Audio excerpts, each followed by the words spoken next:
5장 8절부터 10절의 말씀, 베드로전서 5장 8절부터 10절의 말씀, 짧은 말씀이기 때문에 우리 다 같이 합독하도록 하겠습니다.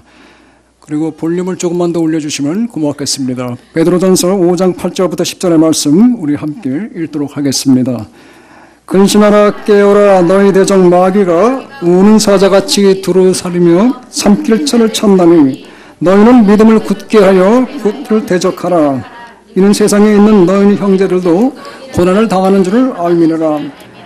모든 은혜의 하나님 곧 그리스도 안에서 너희를 부르사 자기의 영원한 영광에 들어가게 하시니가 잠깐 고난을 받은 너희를 친히 온전케 하시며 굳게 하시며 강하게 하시며 털을 견고케 하시리라.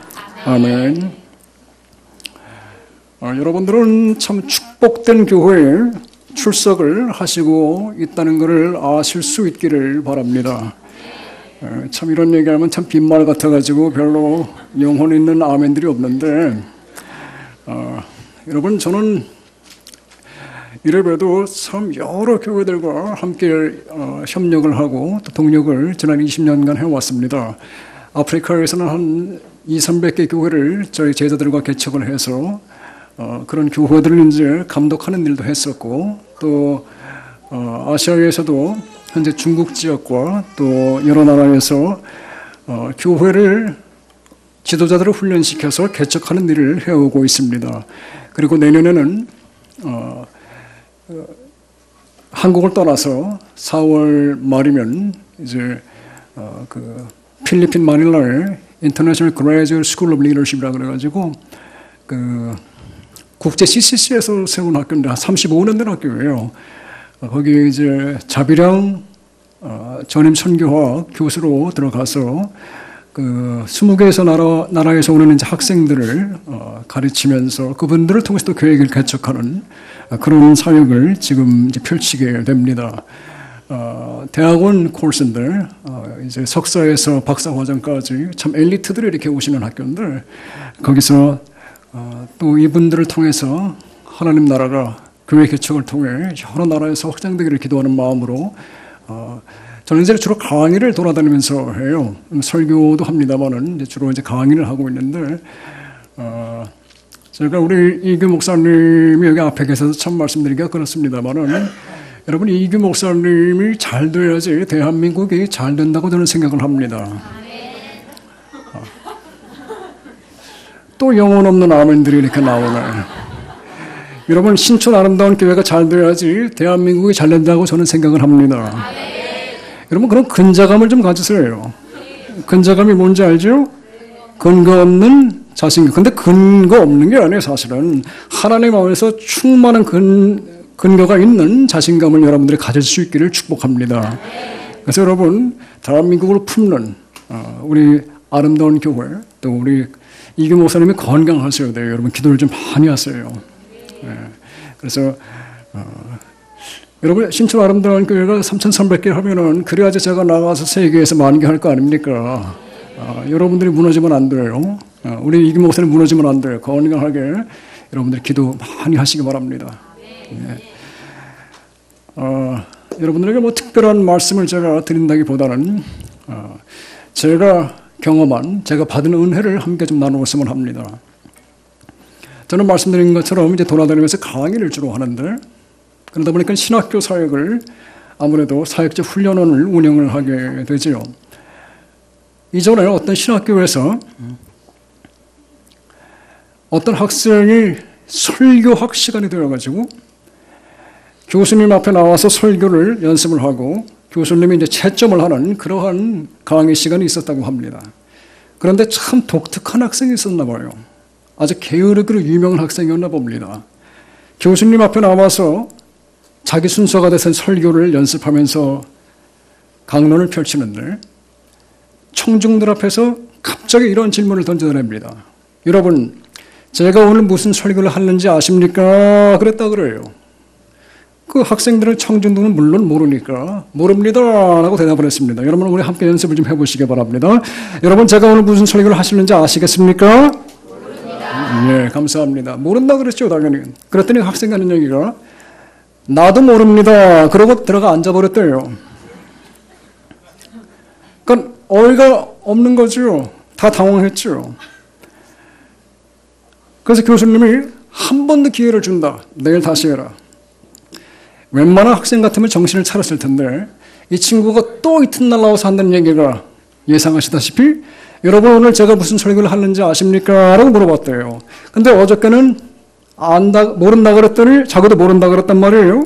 그러니까 오늘은 압니다 대답을 했답니다. 여러분 연습하겠습니다. 여러분 제가 오늘 무슨 설교를 하는지 아시겠습니까? 압니다. 그랬더니 그 친구 하는 얘기가 아는데 무슨 설교를 합니까? 그러고 또 들어가 앉아버렸대요. 자, 이쯤 되면 참 곤란한 겁니다, 여러분. 교수님이 마지막으로 기회를 줬습니다. 너 오늘 다시 제대로 안 하고 내일까지 패스 못하면 난 퇴학이다. 다음 날이 왔어요. 누구나 그래도 이 정도 되면 한 번 더 기회 줬으면 열심히 할 텐데 정말 담대한 끝까지 결단력이 충만한 친구였나 봐요. 또 마지막 날 나와서 하는 얘기가 뭐라 그랬을까요? 여러분 제가 오늘 무슨 설교를 하는지 아십니까? 이제 학생들이 자기들이 더 당황한 거예요. 이 친구를 구원을 해야 되는데 그래가지고 어떻게 했느냐 이제 두 파가 나눠져서 짰다고 합니다. 한쪽은 청중이 압니다. 다른 쪽은 모릅니다라고 하기로 다 작전을 짰어요. 여러분 연습해 보겠습니다. 이쪽 두 쪽은 압니다. 이쪽 두 쪽은 모릅니다예요. 여러분 제가 오늘 무슨 설교를 하는지 아시겠습니까? 예, 그랬더니 그 친구 하는 얘기가 그럼 아는 분들이 모르는 분들 가르쳐 주십시오 하고 저기다 또 들어가 앉아버렸답니다. 자, 이쯤 되면은 이제 뭐 거의 퇴학감 아니겠습니까? 그런데 교수님이 일어나더니 갑자기 기립박수를 치더랍니다. 하는 얘기가 내가 지금까지 들어본 어떤 설교보다도 설교의 방법론을 가장 아름답게 요약한 설교였다고 하면서 칭찬을 했다고 합니다. 무슨 얘기냐 하면은 여러분 가장 좋은 설교라는 것은 내가 먼저 경험한 하나님, 내가 먼저 알게 된 하나님을 아직 경험하지 못한 분들에게 그저 나누는 것에 불과하다는 설교의 방법론을 제시한 너무나 귀한 레슨이 되었다고 하는 것입니다. 그러한 차원에서 저는 여러분들과 함께 오늘 우리가 모두 이 땅을 살아가지만은 때로는 우리가 고난 속에 살아가면서 먼저 한 걸음 선배들의 신앙을 우리 앞서서 가면서 어떻게 고난들을 이겨갔는가 그러한 은혜를 말씀을 통해서 받으려고 하고 또한 제 삶 속에서 어떻게 고난을 통해서 하나님을 경험하게 되었는지를 함께 나누고자 합니다. 역사를 통해서 끊임없이 인간이 질문해온 한 가지 질문 상황이 있습니다. 그것은 바로 다름이 아닌 하나님이 계신다면 도대체 인간의 고난을 보고 도대체 어디에 있느냐 하는 것입니다. 바로 모든 사람들을 동서고금을 막론하고 물어보는 질문이라고 할 수가 있습니다. 스티븐 초키라고 하는 작가는 이러한 어려운 질문에 대해서 다음과 같이 답변을 한 적이 있습니다. 인류의 고난을 놓고 하나님은 셋 중에 하나 있을 것이다. 첫째는 인류의 수많은 문제들 앞에서 하나님이 전능하지 못하기 때문에 그 문제들을 해결할 수 없는 경우일 것이다. 두 번째는 하나님이 전능하시긴 하지만 인간의 고난에 대해서는 그다지 관심이 없는 경우일 수가 있다. 세 번째는 하나님은 전능하실 뿐만 아니라 인간의 고난을 너무도 안타깝게 생각하고 있지만은 그러나 고난이 장기적인 안목에서 우리에게 유익한 것을 아시기 때문에 때로는 허락하는 경우가 있을 것이다 라고 서술한 적이 있습니다. 여러분과 제가 이 땅에 사는 동안에는 왜 고난이 우리 삶에 존재하는가? 나아가 하나님이 왜 우리의 고난을 허락하시는가를 이 난해한 질문에 대한 답을 명쾌하게 할 수는 없을는지도 모릅니다. 그러나 분명한 것은 성경은 왜 고통이 이 세상에 존재하는지에 대한 이유를 다음과 같이 세 가지로 분류해서 보여주고 있다는 것입니다. 첫 번째로 왜 고난이 이 세상에 존재하는가? 자, PPT가 안 되네요. 한번 감사합니다. 성경은 고난의 첫 번째 이유를 죄가 모든 분야에 진입함으로 말미암아 극심하게 타락해버린 세상 때문이라고 말씀하고 있습니다.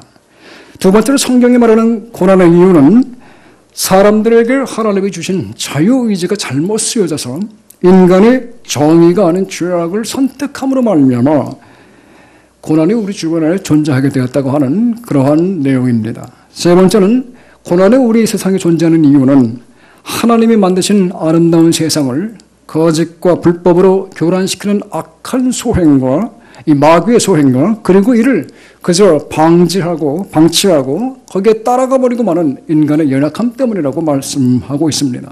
정리해서 말씀드리면은 이 세상의 죄악은 결국은 우리 인간의 죄로 야기된 것이지만은 이러한 인간을 통해서 하나님은 은혜를 베푸시고 예수 그리스도를 통해 치유하기를 원하시는 구원의 손길이 바로 인류 역사의 초점이 되어 하신다는 것입니다. 여러분과 저 그리고 우리 아름다운 교회 모든 형제자매들 가운데에는 나름대로 어려운 일들이 없는 사람은 한 명도 없을 것입니다. 이전에 어떤 분이 저에게 그런 얘기를 하는 걸 들은 적이 있어요. 헬 조선이라는 얘기를 하면서 자, PPT가 참 이게 뭐냐면 여러분 얼마 전에 그 헬 조선의 이유를 한 100가지 정도 미디어에서 발표를 한 것을 누가 모아놓은 것을 제가 여러분들을 위해서 가지고 왔습니다. 여러 가지 이유가 있어요. 왜 우리 대한민국이 이렇게 힘들 수밖에 없는가? 살기 힘든 나라일 수밖에 없는가? 요즘은 다 살겠다는 사람은 없고 다 죽겠다는 사람들밖에 없는 것 같아요. 그런데 여러분 성경에서 조명해서 볼 때에 사실 문제는 헬 조선이 아니라 헬 영혼이라고 하는 사실입니다. 여러분과 제 마음이 헬 마음이 되어버렸기 때문에 하나님의 뜻이 내 삶에서부터 재현되지가 못하고 나아가 나의 가정과 나의 사회에 나의 국가에 재현되지 못한다고 한다는 말씀입니다. 오늘 본문의 말씀은 여러분과 저에게 이러한 어려운 상황들을 인생에서 어떻게 대처해 나가야 하는지에 대해서 상세하게 지도를 해주고 계십니다. 오늘의 본문 말씀은 베드로전서 5장 8절부터 10절에 그 내용 전에 여러분들이 성경을 사실 보시면은 베드로전서 5장 7절이 나오는데 베드로전서 5장 7절은 참으로 유명한 구절입니다. 여러분들이 다 아시기 때문에 한번 제가 그냥 소개해 드리려고 합니다. 너희 염려를 다 주께 맡겨버리라. 참 위로가 되는 구절입니다. 다 같이 따라해 주시기 바랍니다. 너희 염려를 다 주께 맡겨버리라. 사람들이 그런데 여기서만 안주하고 맙니다. 그러나 성경은 반드시 문맥을 보실 수 있어야만 하는데 그 염려를 주께 맡겨버리는 방법에 대해서 성경은 자세하게 오늘 본문 말씀에서 서술해 주고 있다는 사실입니다. 어떻게 주님께 문제를 맡겨버리느냐 하면은 8절부터 10절의 말씀 오늘 본문을 보면은 첫째로 여러분과 저는 나 자신을 위해서 먼저 나 자신을 위해서 고난을 이길 수 있어야 한다고 이 말씀이 권면해 주고 있습니다. 8절 말씀을 보시면은 고난은 근신하게 한다. 고난은 깨어있게 한다고 말합니다. 10절 말씀 보시면은 고난은 온전케 하신다. 그리고 굳게 하신다. 강하게 하신다. 털을 견고케 하신다. 한번 따라하겠습니다, 여러분. 고난은 근신하게 한다. 고난은 깨어있게 한다. 온전케 하신다. 굳게 하신다. 강하게 하신다. 털을 견고케 하신다. 곧 고난이 여러분과 나의 성장을 위해서 하나님께 이용되고 있다는 것을 깨달으라는 말씀이 오늘 본문에는 함축이 되어 있는 것입니다. 여러분과 제가 문제를 놓고 기도할 때에 하나님께서는 우리 기도를 응답하시는 방법을 일반적으로 두 가지를 우리에게 보여주시고 계십니다. 첫 번째로 우리가 기도할 때 대부분의 경우 우리가 이런 기도를 선호하는데 기도하면 그 문제를 그대로 하나님 걷어가 주시는 거예요. 가장 기본적인 기도의 응답의 패턴입니다.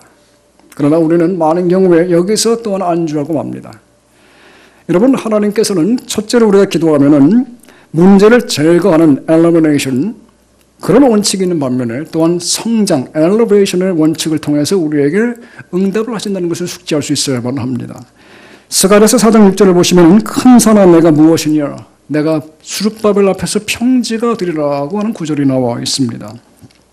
여러분과 저의 삶 속에서 앞을 가로막는 문제의 산들을 평지로 변하게 하는 데에는 두 가지 방법이 있습니다. 첫 번째는 산 자체를 밀어서 없애버리는 방법입니다. 바로 문제 제거를 통한 엘리미네이션을 통한 하나님의 기도의 응답의 원칙인 것입니다. 또 한 가지 방법은 여러분과 제가 그 산을 타고 올라가서 정복해 버리고만 하면은 더 이상 그 산은 너에게 도전거리가 되어버리지 않는다는 것입니다. 산봉우리를 일단 정복하고 나면 더 이상 그 산을 오르는 수고는 사라져버리게 되는 것입니다.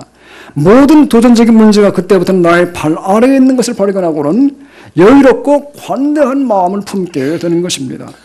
이것이 바로 두 번째 기도의 응답의 패턴입니다. 하나님이 여러분과 저의 기도를 응답하실 때에는 우리가 기도하는 그 문제 자체를 물론 거두어 가주실 때도 있습니다만 때로는 우리가 기도할 때 그 문제는 가만히 두시고 대신 여러분과 저에게 하나님의 사랑을 물붓듯이 부어주시면서 우리가 우리의 믿음을 그 문제의 수준보다 훨씬 더 높게 성장케 함으로 말미암아 그 문제가 더 이상 우리에게 문제가 되지 않게 하는 그런 성숙의 은혜를 통해 기도 응답하실 때가 있다는 말씀입니다. 동일한 문제가 우리의 삶에 여전히 있는데도 불구하고 그 문제가 더 이상 문제가 아니라 그저 나로 하여금 하나님께 더욱 기도하고 가까워질 수 있도록 성장시켜주는 촉매제로 쓰임받게 하는 바로 신앙 성숙의 차원을 의미합니다. 이것이 바로 성장, 엘리베이션을 통한 기도 응답의 원칙입니다.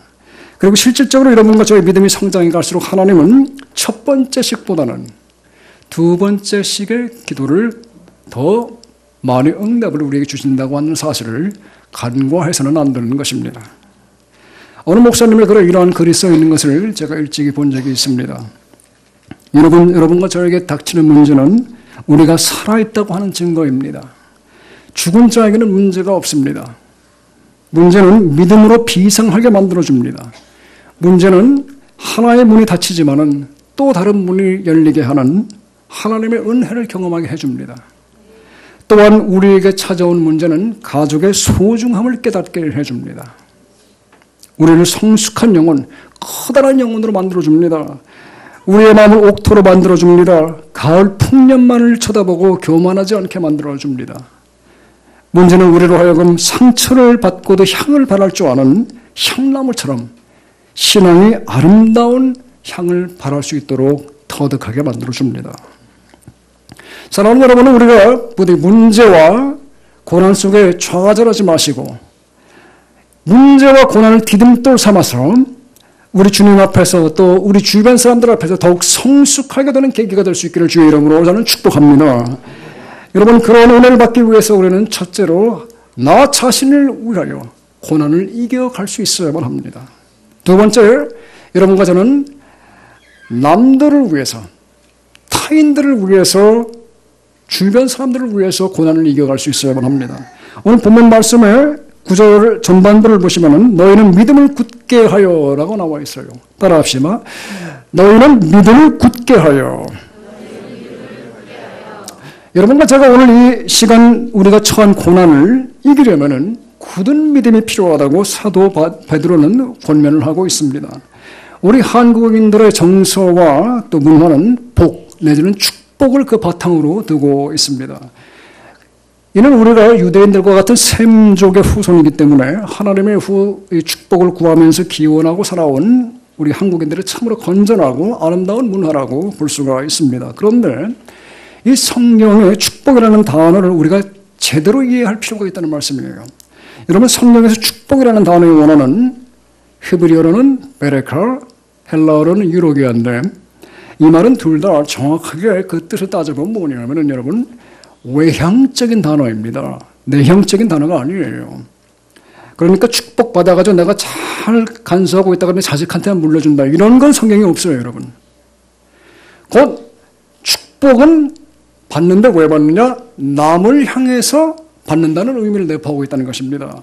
성경적 축복을 가장 적절하게 성경에서 묘사하고 있는 것이 바로 아브라함의 콜링. 하나님이 아브라함을 부르는 창세기 12장 1절부터 3절에 잘 나와 있어요.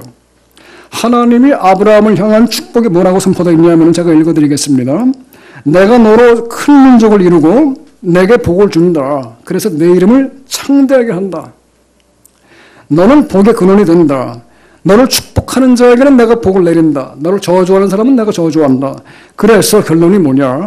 땅의 모든 족속이 너로 말미암아서 복을 얻을 것이니라. 자, 마지막에 그 구절을 위해서 사실 모든 그 앞에 구절들은 존재하고 있다는 말씀입니다.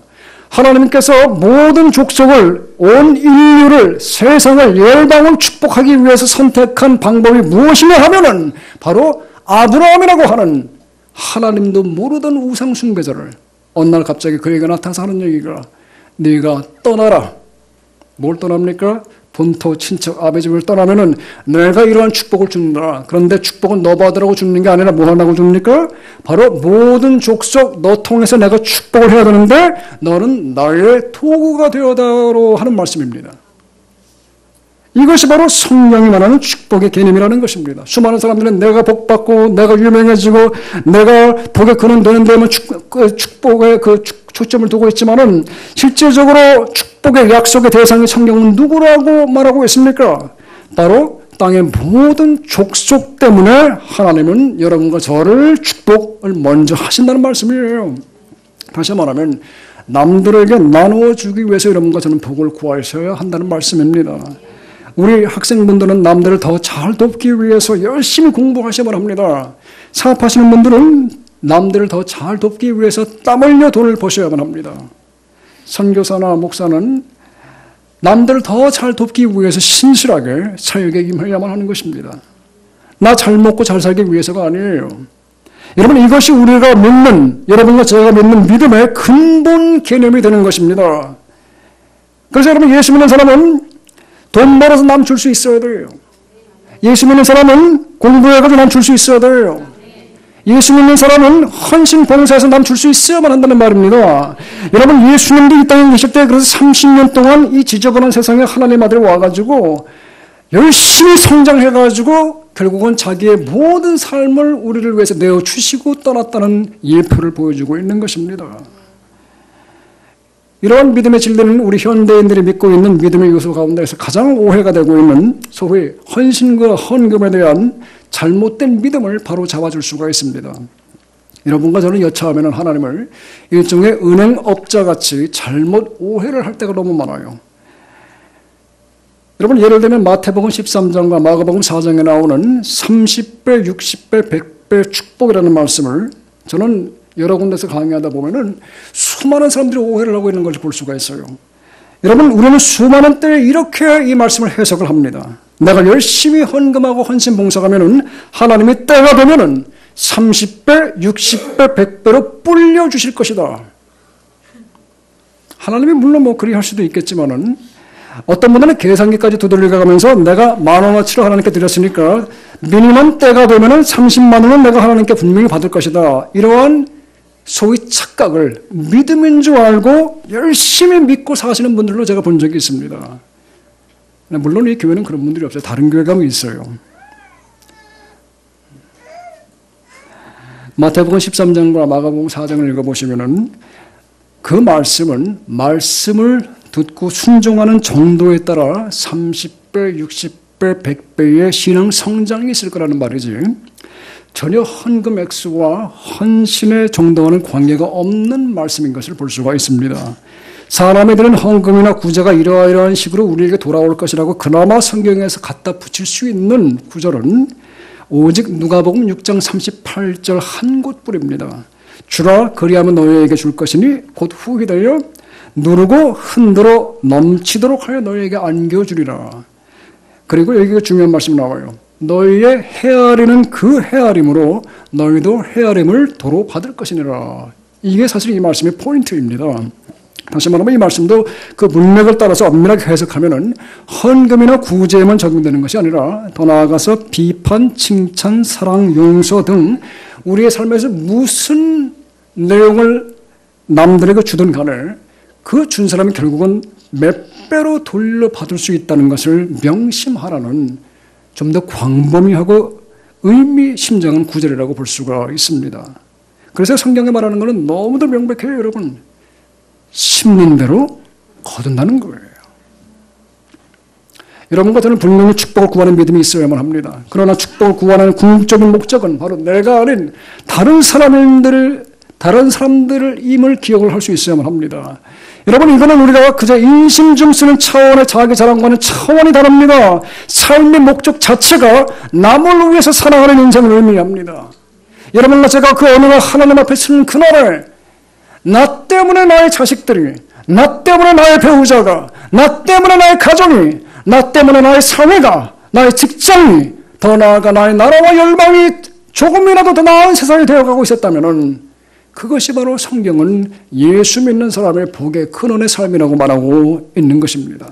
그래야지 하나님이 제대로 영광을 받을 수 있는 거예요.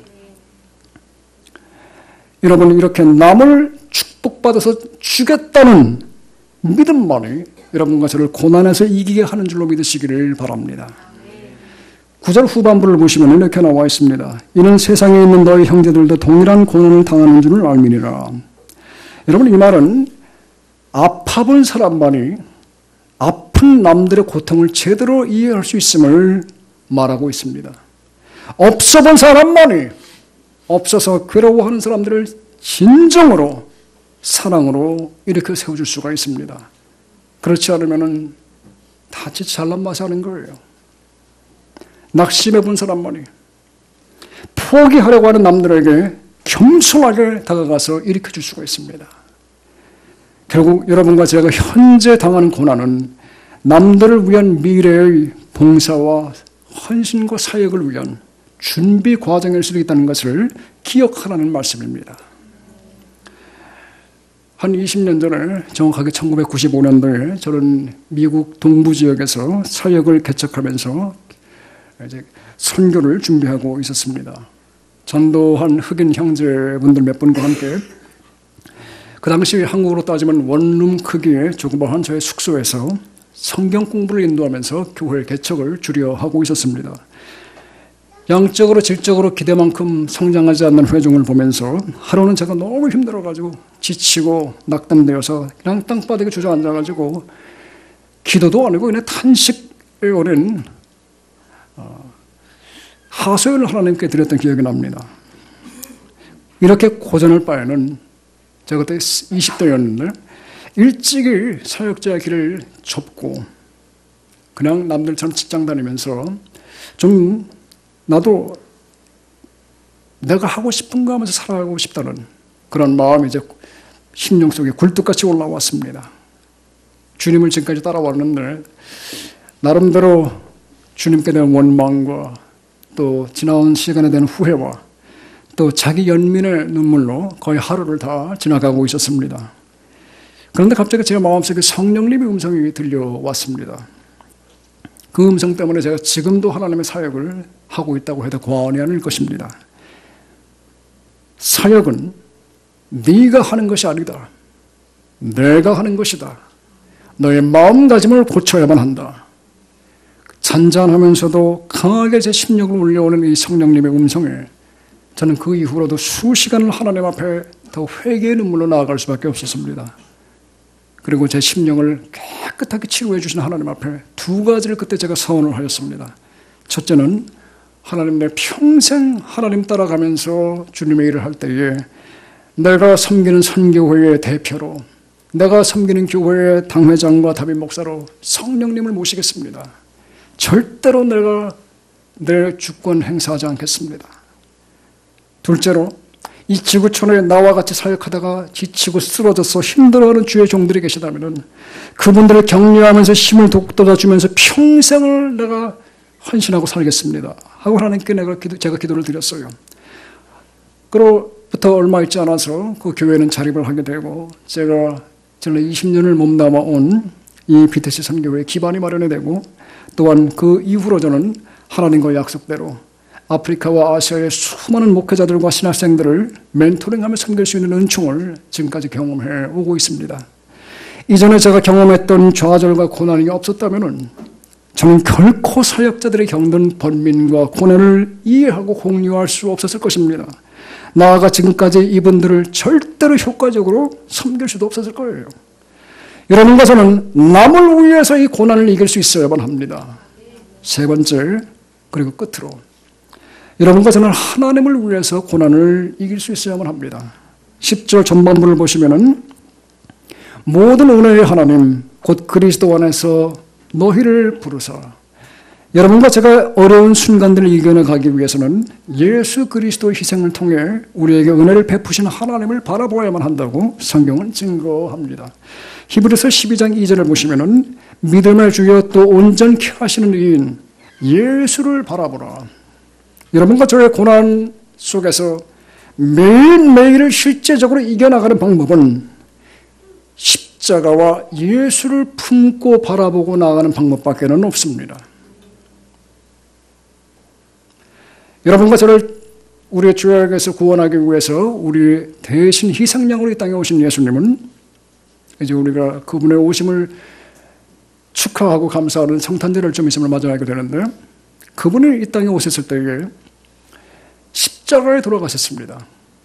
그런데 여러분, 예수님은 십자가가 아니더라도 그 당시에 얼마든지 로마 시대에 많은 사형법들이 있었는데 그 중에 다른 방법으로 돌아갔을 수 있었을 거예요. 하나님이신 그분이 왜 굳이 십자가를 고집했겠느냐 하는 것입니다. 예수님 당시 이스라엘을 지배하고 있던 로마 제국에는 여러 가지 사형법들이 있었는데 그 중에서 문헌들을 살펴보면 가장 점잖은 방법이 바로 참수형이었다고 합니다. 여러분, 그 IS 보면 참 끔찍하잖아요. 그런데 사실은 이 참수형이 가장 빨리 죽게 하는 점잖은 사형법이라고 로마의 그 문헌들에 나와 있다 그래요. 그리고 가장 소름 끼치는 사형법이 사실은 십자가형이었습니다. 여러분, 우리 그리스도인들이 십자가형에 대해서 참 많은 분들이 제대로 이해를 못하고 계시는 것을 저는 발견하게 됩니다.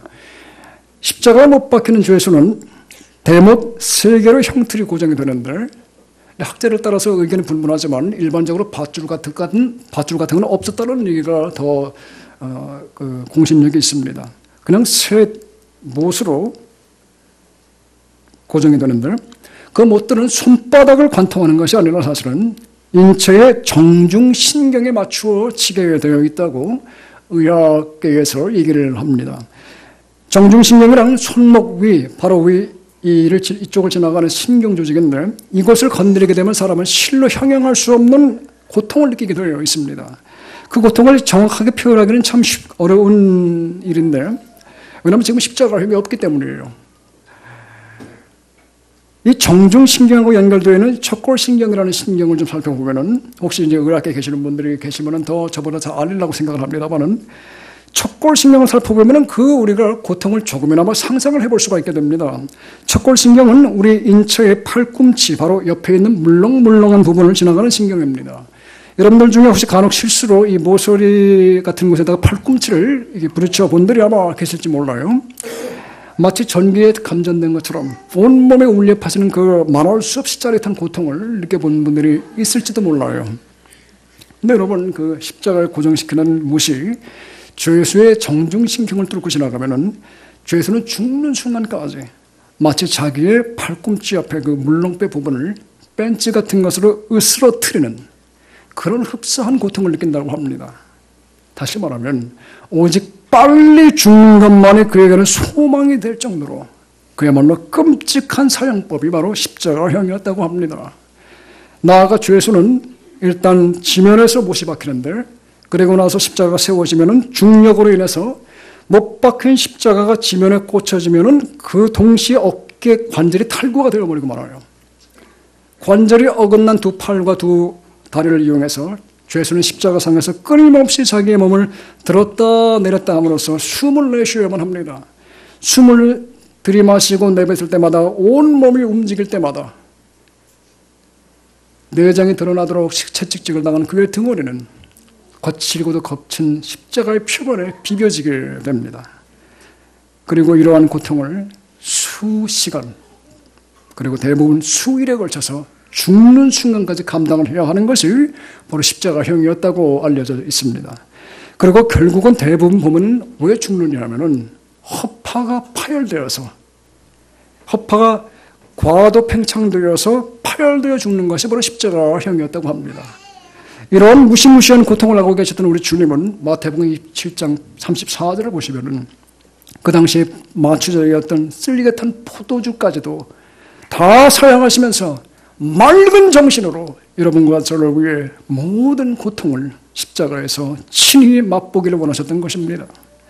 굳이 십자가라는 처절한 형태에 달리면서도 우리가 당할 수 있는 모든 형태의 고난을 친히 감당해 주셨던 주님이 지금도 여러분과 저의 깊은 고난 가운데 함께 계셔 주시는 것을 여러분과 제가 어려운 가운데에서 기억할 수 있기를 축복합니다. 여러분과 제가 지치고 힘들고 어려울 때에 도대체 하나님은 어디에 계십니까? 바로 여러분과 저의 고난 가장 깊숙한 그곳에 우리와 함께 계신다는 사실입니다.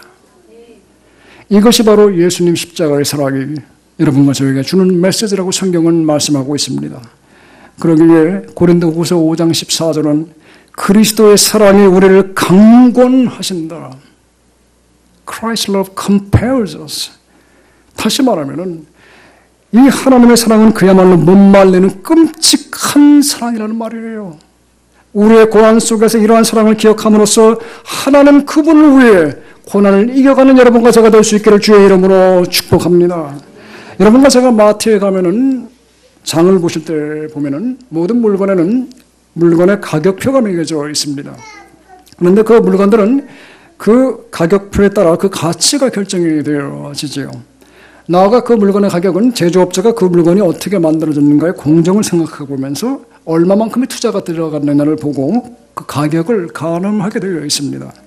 그렇다면 여러분과 저의 인생은 도대체 얼마만큼의 가격표가 붙여줄 수 있겠느냐 하는 것입니다. 이 질문은 그 다른 어떤 사람도 아닌 여러분과 저의 제조업자이신 하나님께 물어봐야만 하는 질문사항이 될 것입니다. 그리고 그 하나님은 분명히 여러분과 저의 인생의 가격표에 이렇게 써놓으실 것입니다. 바로 내 아들 예수의 생명만큼의 값어치 라고 여러분의 가격표에 써놓으실 것입니다. 여러분과 저의 인생이 도대체 얼마짜리 인생입니까? 만왕의 왕, 요한왕의 주, 만주의 주 예수 그리스도의 생명만큼이나 값비싼 존재라는 것을 우리가 기억을 할 수 있다면 여러분 아무리 인생이 힘들고 어렵다고 할지라도 내게 주어진 가격표 값을 하면서 인생을 살아야만 하는 것입니다. 그래서 힘들다고 남들처럼 주저앉아서 포기할 것이 아니라 우리 속에서 역동하는 예수 그리스도의 십자가 사랑을 원동력 삼아 주님을 위해 그리고 남을 위해 그리고 나 자신을 위해 후회 없도록 인생을 여러분 열심히 살아드려야만 하는 것입니다. 그래서 예수 믿는 사람은 자살이 안 되는 거예요. 고린도전서 6장 19절부터 20절의 말씀, 너희는 너희의 것이 아니라 값으로 산 것이 되었다고 성경은 상기하고 있습니다. 이제 한 해를 정리하고 새로운 해를 준비하는 시간입니다. 여러분이 이런 어려운 여러 상황 속에서 상황이 바뀌고 직장의 조건이 바뀌고 학교에서 학년이 변하고 또한 여러분의 사업 속에서 한 해를 정리하면서 어려운 일이 분명히 있을 거예요. 그런 환경 속에서 여러분과 저는 하나님을 더 신뢰하고 붙잡을 수 있어야만 합니다. 이것이 바로 베드로전서 5장과 베드로전서 전체의 교훈이 되어지고 있습니다. 마지막으로 베드로전서 5장 10절의 말씀을 보시면은 여러분과 저의 고난은 우리가 들어가게 된 영원한 영광에 비하면은 그저 잠깐에 불과하다고 우리에게 말씀하고 있습니다. 여러분과 저의 인생이 때로는 힘들고 어려운 시간을 지금 이 시간 지나가고 있다고 할지라도 나 자신을 위해서 또한 남들을 위해서 무엇보다도 나를 이토록 끔찍하게 못 말릴 정도로 사랑하시는 하나님을 위해 이 역경을 이겨나감으로써 성숙한 복의 근원의 삶을 살아가고도 남는 여러분과 저의 인생이 될 수 있기를 주의 이름으로 간절히 축복합니다. 한번 기도하겠습니다. 이 시간에 우리 기도하는데 여러분 제가 두 가지만 권면을 하길 원합니다. 여러분들 가운데 혹시라도 아직 주님을 개인적으로 만난 적이 없는 분들이 계시다면 주님의 사랑은 여러분의 인생의 어떠한 문제도 해결할 수 있을 만큼 놀랍고 놀라운 사랑입니다. 이 좋은 주님을 왜 안 만나겠습니까? 그런 분들이 계시다면 주님과의 관계가 아직 확실하지 않은 분들이 계시다면 주님 내 마음에 들어오시옵소서. 이제 연말연시를 만시하면서 새해부터는 내가 주님 따라가겠습니다. 주님 내 마음에 오시옵소서. 기도할 수 있기를 부탁합니다. 또한 여러분들 가운데 주님을 아시는 분들께서는 여러분의 힘들고 어려운 상황 속에서 하나님은 여러분의 고통과 고난과 가운데에 깊숙이 함께 하신다는 것을 기억하시고 이 시간 그 주님께 감사와 찬송과 헌신의 기도를 할 수 있기를 바랍니다. 이 시간에 우리 찬양을 한 곡 같이 부를 텐데 시선이라는 찬양 함께 부르면서 나의 시선을 내 고난 배후에서 나를 사랑하고 계시는 하나님께 맞출 수 있기를 축복합니다.